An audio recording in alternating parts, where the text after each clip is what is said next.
Eto ho, Administrator, sabi nyo kanina, lahat naman ngayon gusto naman talagang maging legal sa koneksyon sa kuryente. At itong magandang paraan ito, itong sinabi ng Pangulo na dapat wala ng systems loss na binabayaran. Ito magandang sobrang ganda niyang mas lalong gaganahan ang mga dating illegal na maging legal na at magbabayad na ng kuryente. Ang tanong paano ito gagawin ng NEA? Paano ito gagawin ng mga electric cooperative na pagkatataas ng system loss na sinisingil? Kaya immediately after nung nung presidential pronouncement, nag-usap-usap kami, yung aming Secretary Sharon Garin, inutusan kami na gumawa kagad ng position paper, pag-aralan, masusing pag-aaral kung paano ipatutupad ang hiling ng presidente. Opo. So, ako naman, personally, I think this is a wake-up call. No? This is a wake-up call doon sa non-technical. Doon sa non-technical na we all better shape up. No? We all better shape up para naman hindi siyempre ang ating gobyerno ngayon na naghahanap ng lahat ng paraan para maibsan ang hirap ng mga kababayan natin. And I think this is a good start. This is a good start. Although may issue rin sa technical, I will leave it up to ERC. No? Ayokong pangunahan ng ERC sa bagay na yan. May mga schools of thought. Ang ma-assure lang namin sa publiko, pag-aaralan mabuti at inumpisahan na namin pag-aaralan. Alam niyo po, Admin, sobrang ma-appreciate po ng ating mga kababayan kung hindi kayang zerohin agad.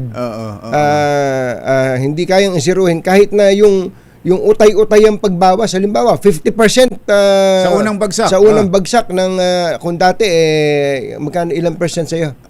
5%. 5% yung sa Meralco dito sa electric cooperative medyo malalaki, umaabot ng 19%. Kung magiging 10% na lang ang babawasan ng ating mga kababayan, baka sabihin nila, pwede bang si administrator hanggang forever na dyan sa NEA? Definitely, Anthony, gaya nga nasabi ko sa iyo, this is a wake-up call. At hindi lang naman systems loss ang dapat na siguro tignan dito. May mga bagay na pwedeng pag-aralan, reviewin. Baka naman pwede natin i-reconsider yung mga polisiya, yung mga business as usual, gaya ng line rental. Ayan. Nagtataasan ng mga dahil sa line rental because of the congestion. Siguro sama-sama na namin sa Energy Family pag-aaralan lahat yan, no? Para naman makatulong sa pagbaba ng presyo ng kuryente. So hindi naman siguro gustuin ng presidente na bumaba nga ang kuryente pero lulugi naman ang mga kooperatiba. Hindi naman siguro gano'n, no?